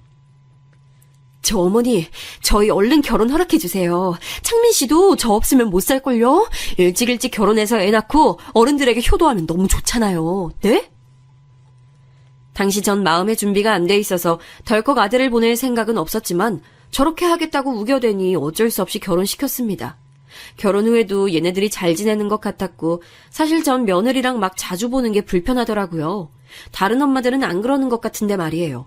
대표적으로 우리 신우이는 지 자식 장가 보내놓고 허한지 맨날 저한테 연락을 해대서 들어줬는데요. 그렇게 본인 며느리랑 나쁘게 지내는 모양이었어요. 언니는 왜 며느리랑 잘 안 보고 지내요? 그 맛에 아들 장가 보내고 호강 누려야지. 난 완전히 실패했지만 말이야. 아휴, 초반에 애들 집도 구경 가고 했는데 애가 어찌나 날 속에 구는지 그거 버릇 한번 잡겠다고 뭐라고 했거든? 그랬더니 아주 눈이 뒤집어져가지고 대드는 거야. 아니, 처음에 그러는 줄 몰랐다니까. 근데 언니네 며느리는 결혼식 때 보니까 아주 참하게 생겼더만. 우리 며느리처럼 성질 더럽진 않을 것 같아. 신우이 얘기를 들어보니 나라도 저렇게 자주 드나드는 시어머니는 싫을 것 같더라고요. 그리고 딱히 우리 며느리라고 그렇게 순한 성격도 아니었어요. 간혹 제가 뭘 주겠다고 하면 단박에 거절을 하더라고요. 저도 아들 얼굴 한 번 더 보고 싶어서 그런 거긴 하지만 너무 야멸차게 자르는 거예요. 어머니, 저희 김치 사다 먹어서 괜찮아요. 그리고 창민 씨 요즘 너무 바빠서 집에도 늦게 오고요. 이 사람 보고 싶어서 그러시죠? 제가 내일쯤 한번 어머니 댁 들리라고 말해둘게요. 이렇게 툭 잘라먹고는 말을 더 못 붙이게 해버리니 좀 서운하더라고요. 약간 서운한 감정들이 쌓이려던 차에 아들은 또 그걸 골치 아파하길래 더 얘기도 못 꺼냈어요. 그런데 반년쯤 지났을까요? 저는 제 아주 가까운 주변에서 충격적인 얘기를 듣게 됐답니다. 어쩌면 어느 정도는 예상이 가능했을 이야기일지도 모르겠고요. 제게 울면서 전화를 걸어온 것은 바로 신우이였어요. 내가 미쳐 진짜. 어쩌다가 이런 일이 생기냐고. 아우 세상에 언니. 나 어떡하면 좋아요. 내가 뭘 어쨌다고 나한테 그래. 사정을 들어보니 신우인의 아들 부부가 이혼을 선포했다는 거예요. 그것도 며느리 쪽에서 강력하게 요구했고 그 원인을 신우이로 삼아서 뭐라고 했다더군요.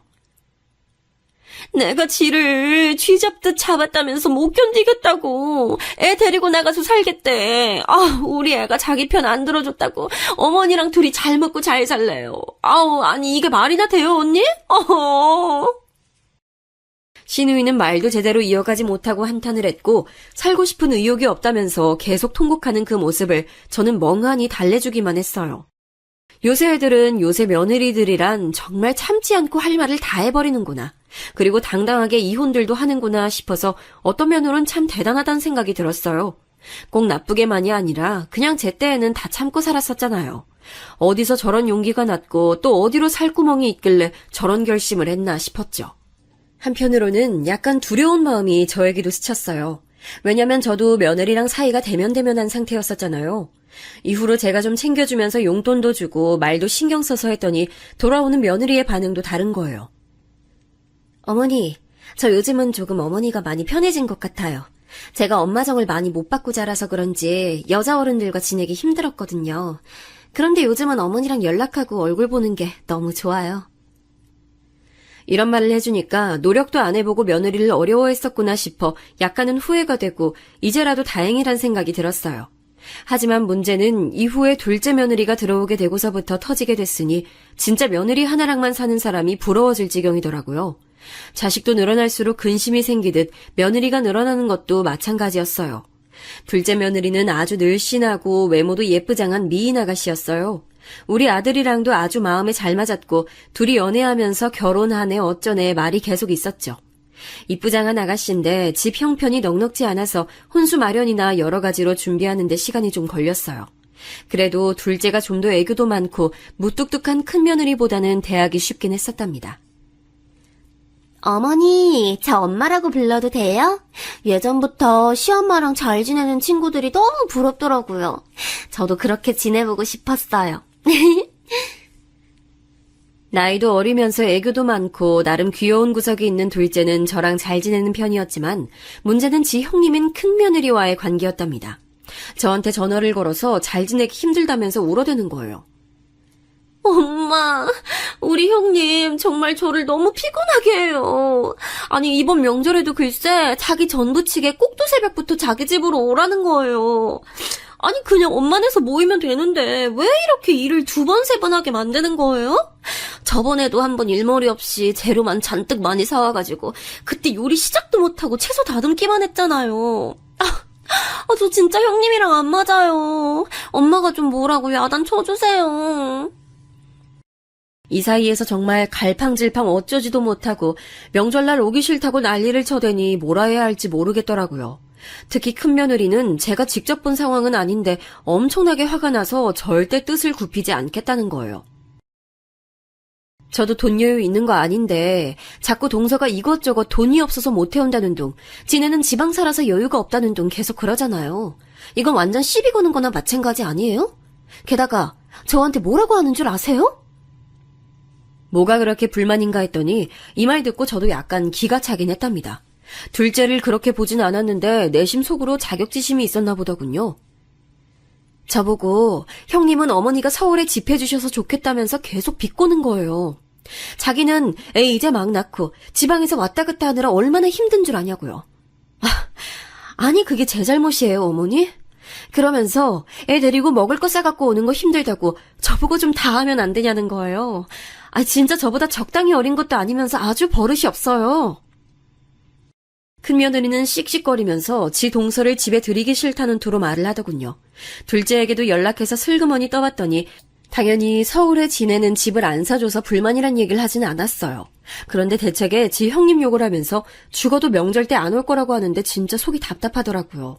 아들들한테 연락해보니 다들 가운데서 죽겠다는 소리만 하고요. 도저히 안 되겠어서 그냥 다들 싹 다 불러드렸어요. 아주 입들이 툭 튀어나와서는 씩씩거리면서 왔더라고요. 전 숨을 크게 들이쉬고 말했고 제 말에 며느리 둘 다 눈이 빠질 듯이 동그래져가지고 절 쳐다보더군요. 니들 사정 잘 알았다. 이러니 저러니 해도 내가 옛날 얘기를 해야겠어. 나도 니들만 할 때 형님 동서들 사이에 껴서 보통 힘들게 산 게 아니야. 시어머니도 아주 독살맞게 괴롭혔고 명절 때만이 아니라 아무 날 아닌 때도 끌려가서 밥하고 수발 들고 그랬어. 니들한테 내가 그러라고 하기랬냐, 뭐랬냐, 어? 아이, 제발 그렇게 요란스럽게들 싸우지 좀 말고, 며느리 둘밖에 없고, 시어머니 얼굴 볼 일이 명절밖에 없으면, 감사한 줄 알면서들 살아, 응? 그러면서 저는 준비해두었던 봉투를 각각 며느리들에게 건넸어요. 둘 다 이게 뭐냐는 얼굴로 저를 쳐다보길래 알면서 뭘 그러냐는 말을 바로 이었답니다. 돈이지 뭐야 이게. 싸우지들 말고 돈 없다고 죽을 상 인상 쓰지들 말고 니들 며느리로 살고 살림 꾸리면서 사느라 고생들 하니까 용돈 해놓으라고 준 거야. 그러니까 우는 소리 하지 말고 적당히들 잘 살아. 알았어? 이때 전 봉투에다 각각 300만 원씩 넣어서들 줬어요. 많으면 많고 적다면 적은 돈이었지만 잠잠하게 하는 데에는 돈이 최고란 생각이 들더군요. 결국 얘네들 꽁기꽁기해서 서로 돈 없다고 징징대는 걸 보니 그걸로 틀어막는 수밖에요. 둘 다 곧장 바로 받긴 민망했는지 입은 여전히 나와 있었지만 둘째는 대충 봐도 콧구멍을 벌렁거리는 것이 기분이 좋아 보였어요. 네, 엄마. 감사히 잘 쓸게요. 그런 것 때문에 그런 건 아닌데. 감사합니다. 큰며느리도 나중에 저한테 고맙다고 문자를 보내왔더라고요. 장문으로 쭉쭉 보내왔길래 그런가 보다 하고 말았어요. 하지만 다음날 저녁쯤 저는 아주 황당한 내용의 문자를 한 통 받아보게 됐답니다. 그 문자를 읽고 뒤통수가 뜨거워지다 못해 익을 만큼 달아올라서 내가 뭘 본 건가 싶었어요. 그리고 제가 읽고 있는 사이에 급작스럽게 그 메시지는 알아서 삭제돼 버리더군요. 누군가 읽었다는 걸 알고 그리고 잘못 보냈다는 것을 알고 저렇게 지워버린 거예요. 대체 어머니 세대 때 얘기를 우리한테 하면 어쩌라는 거야? 뭐 그럼 그때처럼 가 쓰고 말 타고 다니던지. 하여간 너무 꼰대 같아 어머니는. 이렇게 적혀있던 메시지였고 대체 누구한테 보내려고 했던 건지 모르겠지만 큰며느리는 단톡방에 이 메시지를 올렸다가 곧장 지워버렸어요. 제가 읽었을 거라고 상상을 못하는 건지 아니면 그렇게 생각하고 싶지 않은 건지 몰라도 아무튼 조용하더군요. 전 너무 아연실색해서 애들 장가 보내고 하던 즈음 세상을 떠나버린 남편 생각까지 나는 게 아니겠어요. 살면서 늘 징글징글하게 느껴지던 인간이었고 세상을 떠나던 순간에도 떠나고 나서도 딱히 그 인간 생각이 나본 적이 없었어요. 그런데 순간적으로 왠지 너무 마음이 허하고 외로워지는 거예요. 아들들은 장가 보냈고 며느리 쪽 사람들이 됐고 그리고 그쪽 사람들도 잘 살아야 서로 편한 건데 그럼 나의 이 허한 속은 누가 달래주나 참 외롭더군요. 이때 참 라디오도 많이 듣고 사람 목소리가 나오는 뭔가가 듣고 싶어서 유튜브 영상도 많이 찾아 들었답니다. 유명한 강사님들 강의도 듣고 많이 울면서 속을 달랬어요. 그런 것들을 추천해준 건 제가 자주 가는 단골 미용실 원장 아줌마였어요. 아이고, 나는 무자식이 상팔자라고 생각해. 일찍이 우리 애 아빠랑 이혼하고 애들도 다 시집 장가 보내놓고 연락 딱 끊었어. 내가 원래 아들, 딸이랑 사이가 별로 안 좋아. 어릴 적에 내가 잠깐 걔네 놔두고 나갔었거든. 커서도 연락해서 얼굴도 보고 내가 용돈도 주고 결혼식도 가고 했는데 그렇게 한이 많은가 봐. 아유, 그냥 다 신경 끊고 살기로 했어. 언니도 자식들 너무 의지하지 마요. 유튜브나 봐. 요즘 좋은 거 많더라고. 이분의 의견에 다 동의하는 건 아니지만 확실히 저한테 좋은 걸 알려주긴 했어요. 그나마 나이 먹고 마음 터놓기도 힘들고 왜 그렇게 제 세대들이 유튜브를 많이 찾고 듣는지 알겠더라고요. 아무튼 허한 마음을 갖고 한동안 며느리 둘과도 거리를 두며 지냈었는데요. 그러던 어느 날 갑자기 둘째 며느리한테 연락이 온 거예요. 밖에서 식사 좀 하자며 아가도 저를 보고 싶어 한다면서 나온다더군요. 엄마, 간만에 저 엄마네 갈 테니까 같이 밥 먹어요, 우리. 제가 운전해서 가려고 해요. 그래도 뭔가 이런 마음을 알아주는 대상이 있는 것 같아서 마침 시기도 아주 잘 맞게 연락이 왔던지라 너무 고맙더군요. 하지만 그렇게 저를 찾아온 둘째는 우리 아들도 저에게 직접 꺼낸 적이 없는 얘기를 선뜻 하면서 저를 놀래켰어요. 엄마, 우리 이제 용진이도 어린이집 다니기 시작하는데 슬슬 이사도 가고 해야 할 것 같아요. 그래서 말인데 저희 조금만 돈 보태주시면 안 될까요? 오빠는 그런 얘기 엄마한테 못하겠다고 자꾸 말려서요. 그런데 진짜 제 주변 엄마들 다 서울로 나가더라고요. 이제 집값 너무 올라서 이번 같은 타이밍 아니면 다신 서울로 못 나간대요. 마지막 타이밍이란 말이 있더라고요. 엄마가 조금만 도와주시면 안 돼요? 네? 이 무렵 아들들 각자 직장이나 사업 사정이 좋진 않아서 영 살림이 시원찮긴 했어요. 제가 어느 정도 재산이 있다곤 하지만 무턱대고 그때마다 경제적으로 채워주고 싶진 않더라고요. 그런데 선뜻 둘째가 와서 이런 얘기를 꺼내니 좀 당황스럽더라고요. 전 곧장 거절을 했답니다. 당연히 둘째 반응은 좋지 않았어요. 그렇게 이사를 가야 할 정도로 갈급하면 애를 맡겨두고 일을 해서 돈을 모으던가 했어야지. 아이, 준비된 때에 결혼하라고 해도 니들이 그 시기에 했잖아. 얼마 전에 네 살림 보태주라고 준 돈도 적은 돈 아니야. 다들 그렇게 사는 거지. 남들이랑 형편을 어떻게 다 맞춰가면서 사니. 이 말에 둘째는 바로 시무룩한 표정이 되더니 계속 꿍얼꿍얼 불만을 얘기했지만 더더욱 들어주기 싫더라고요. 그래서 전 더 허해진 마음을 안고 그냥 일어나서 자리를 피했습니다. 집에 와서도 어찌나 속상하고 서글프던지 이런 일이 아니면 얘가 굳이 여기까지 올 일도 없구나 싶어 허무하더군요. 그 뒤로 둘째도 기분이 상했던지 연락도 잘 안 하고 다 같이 만나는 명절 때도 눈도 안 마주치려고 하는 거예요. 참 이래저래 저는 시어머니한테 잡혀 살던 시대였는데 며느리 눈치까지 보며 살아야 하는 세대가 된 것 같아서 속상했습니다. 그런데 그리 머지않아 저는 결국 그 돈을 대주었고 얘네들이 서울에 집을 얻도록 해줬네요. 이렇게만 놓고 보면 잔뜩 삐진 저 모습을 달래주느라 또 그랬냐고 생각하실 텐데요. 절대 그런 이유가 아니었어요. 그럴 수밖에 없는 답답한 사연이 있었답니다. 둘째 아들로부터 연락을 받게 된 거예요. 첫 마디부터 제 가슴이 쿵 떨어지게 하는 말이었어요. 엄마, 저기 용진이가 많이 아파요. 정신이 없어서 요즘 연락도 못했네요, 엄마. 뭐? 어디가 어떻게 아픈데?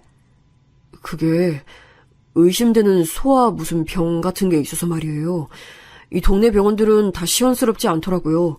서울에 있는 큰 병원에 가라고만 하고 요 몇 주간은 용진이 엄마가 운전해서 서울까지 왔다 갔다 했는데 저도 계속 야근하느라 챙기질 못했어요.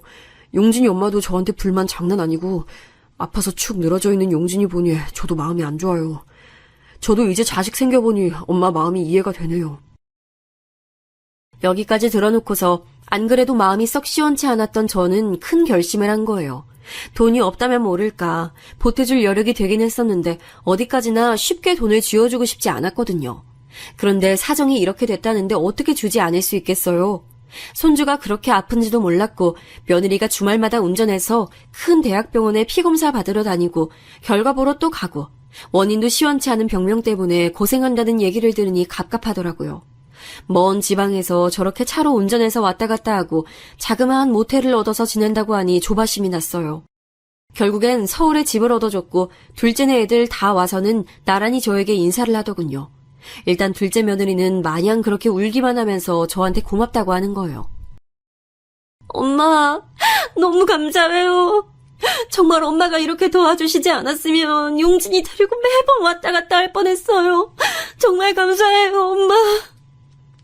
그래, 난 그런 일이 있었는지도 몰랐어. 알았으면 진즉 나섰을 거야. 네가 정말 고생이 많다. 이런 모습을 보니 저도 그간 내심 서운해했던 응어리가 풀려나가기도 하고 이렇게 될 거 진즉 해줄 걸 그랬단 생각이 들더군요. 그리 대단하게 넓고 좋은 곳도 아니고 24평 정도 되는 작은 아파트를 얻어줬거든요.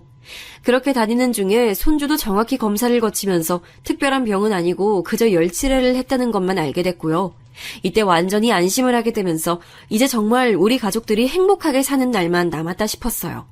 그래서 다 같이 둘째네 집에 모여서 한번 식사도 했는데 한 가지 걸리는 것은 이때 큰며느리의 반응이 약간은 시큰둥해 보였다는 거예요.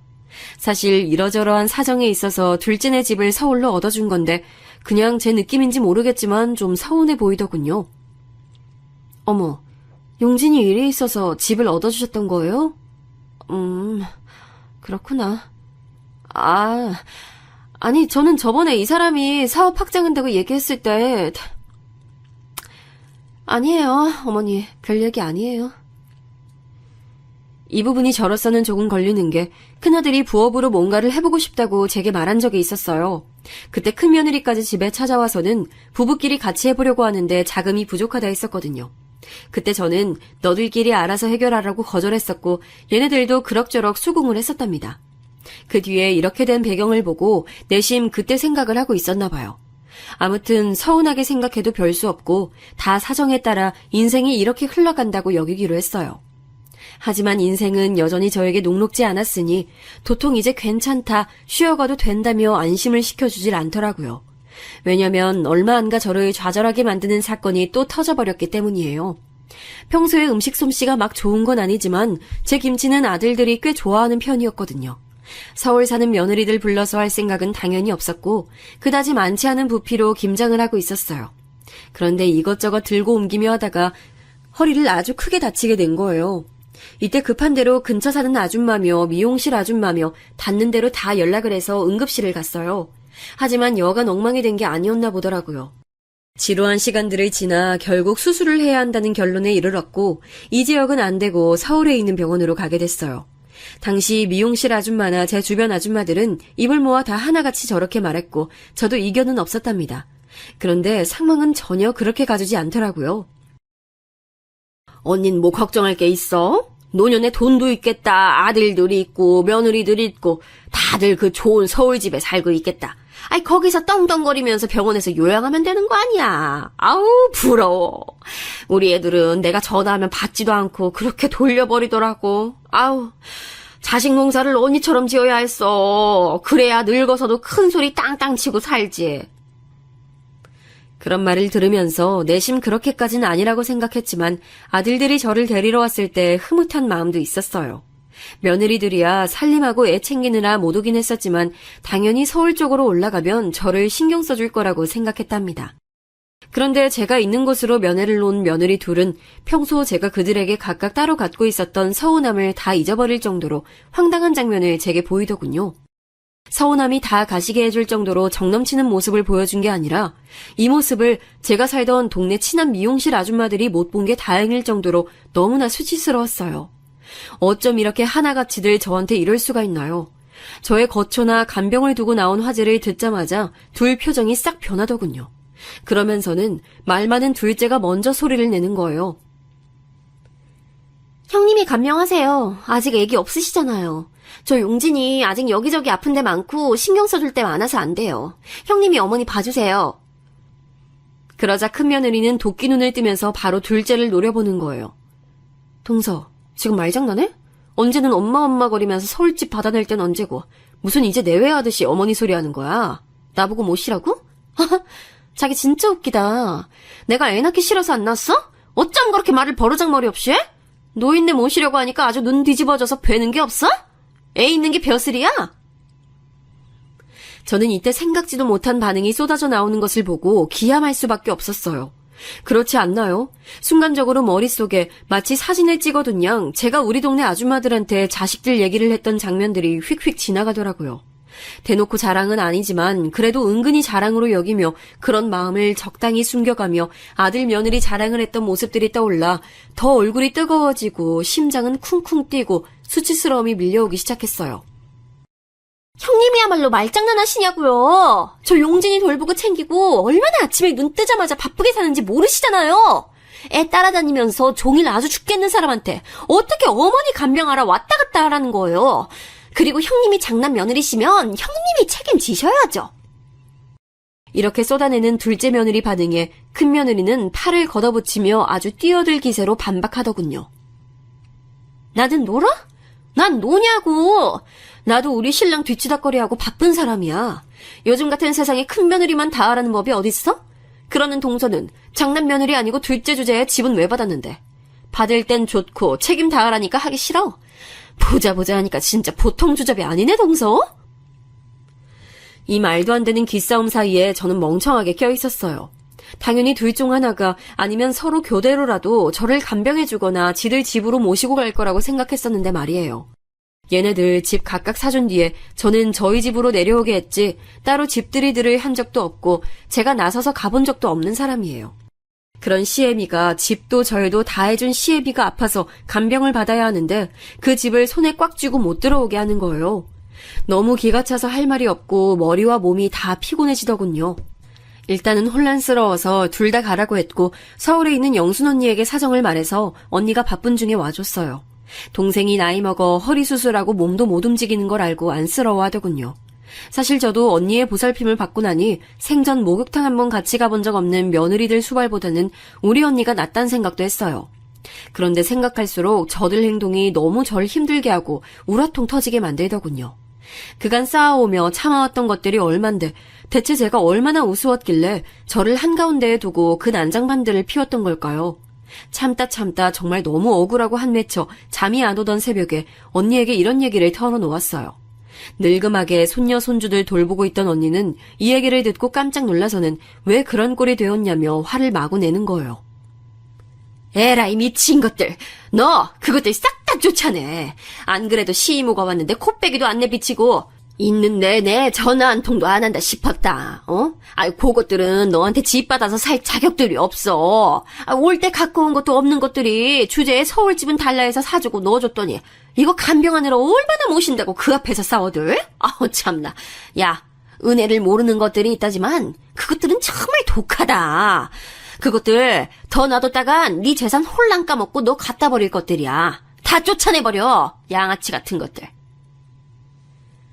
이 말을 듣고 있자니 너무 기가 막히고 더 배로 화가 나서 아들들에게 전화해서 슬슬 사정들을 떠봤는데요. 이거 참 가관이더라고요. 역시 하나를 보면 열을 난다고 웬만한 얼간이들이 우리 며느리들 같은 짓을 하진 않죠. 알고 보니 큰아들은 저에게 너무 미안하고 지 엄마가 안쓰러워서 며칠 집에 모셔오려고 했다는데 큰며느리가 극구 반대를 하는 바람에 어마어마하게 싸웠다는 거예요. 엄마, 내가 면목이 없어. 진짜 이럴 줄 몰랐어, 이 사람. 아니, 어떻게 그럴 수가 있어? 나 너무 실망스러워. 내가 처가댁 처제나 처남을 얼마나 챙겨줬는데 나도 배신감 장난 아니야. 아들은 이런 모습으로 자기 부인에게 너무 화가 나서 냉전 중이라 하더군요. 큰며느리는 그러던지 말던지 절대 시어머니를 집에 들이지 않겠다며 신신당부를 했다고 들었고요. 그런 얘기를 들을수록 이전과는 절대 같은 모습으로 이것들을 둘 순 없겠더군요. 언니네 집에 며칠 있으면서 전 몇 번이나 숨을 고르며 며느리들에 대한 생각을 또다시 고치고 또 고치고 그렇게 일을 갈게 됐습니다. 와중에 둘째 아들에게 전화를 걸었더니 이 녀석은 아예 다른 문제로 고민을 하고 있던 중이었더군요. 다른 것도 아니고 지 마누라 때문에 말이에요. 둘째 며느리는 아주 큰 며느리는 양반일 정도로 사고를 치고 있었더라고요. 뭐야? 애를 제대로 안 본다고? 엄마, 나 진짜 이런 말까진 안 하려고 했는데 장난 아니야.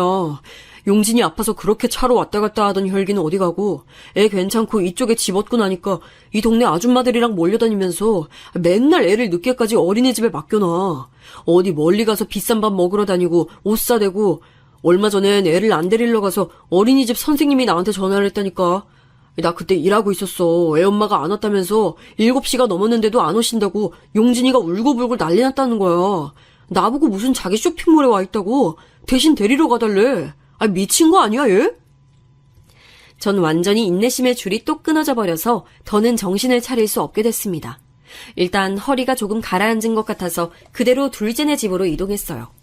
역시 가보니까 며느리는 집을 비우고 밖으로 싸돌아다니고 있어서 그런지 집이 아주 개판인 거예요. 빨래통은 쓰러질 듯 꽉 차서 악취가 풍기고 있고 냉장고는 썩은 음식 천지에 집도 구석구석 모래사장처럼 먼지가 쌓여서는 그 집에서 산 지 무슨 10년은 된 양 지저분하더라고요. 그대로 아무것도 건들지 않고 큰며느리도 둘째 며느리도 싹 다 호출했어요.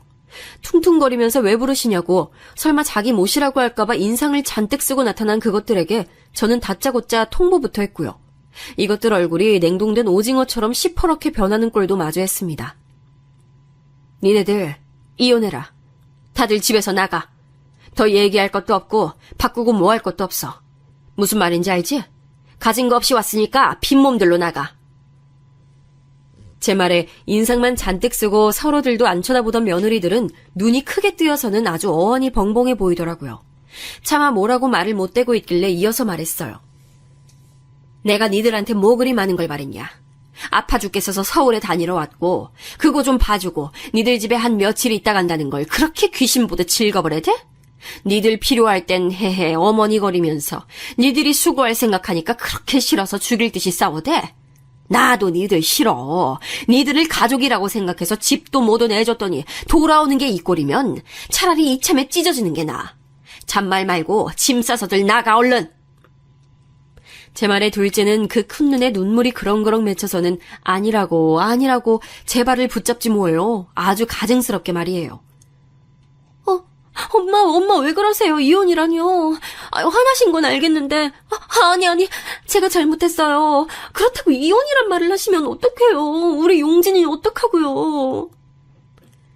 전 이 모습이 너무 역겨워서 곧장 말을 이었어요. 이 부분까진 말을 안 하려고 했는데 듣고서 옆에 있던 큰며느리도 기겁하더군요. 용진이? 네가 용진이 이름 올릴 자격이냐 있냐? 애 내팽겨쳐놓고 물통이며 도시락도 안 시켜서 곰팡이 쓸었다며. 어린이집 선생님이 애 걱정을 할 정도라며. 그리고 헬스인지 뭔지 다니면서 거기 젊은 놈이랑도 어울려 다닌다면서. 넌 지금 나한테 한 대 안 얻어맞은 걸 다행인 줄 알아. 안 그래도 이 얘기를 아들이 전할 때 조용히 마음속으로 이혼 생각을 몇 번 했다가 참았다고 했었거든요. 저를 생각해서 참았다는데 전 그럴 이유가 없다고 생각됐어요. 좋은 말 할 때 썩 꺼져. 너랑 엮인 짐만 고스란히 들고 나가. 다른 거 건드리면 가만 안 놔둬. 둘째 며느리는 제가 여기까지 말하니 아주 어깨를 바들바들 떨면서 어쩔 줄 모르더라고요. 엄마. 내가 왜 네 엄마야? 시끄러!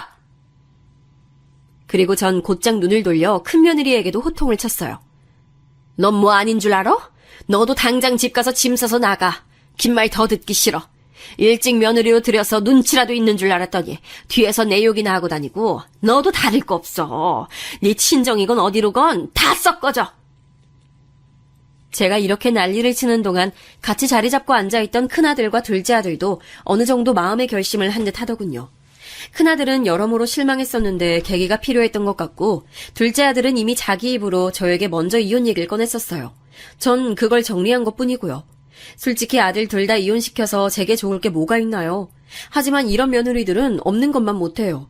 평생 살면서 우리 아들들한테 부정적인 에너지밖에 주지 못한다고요.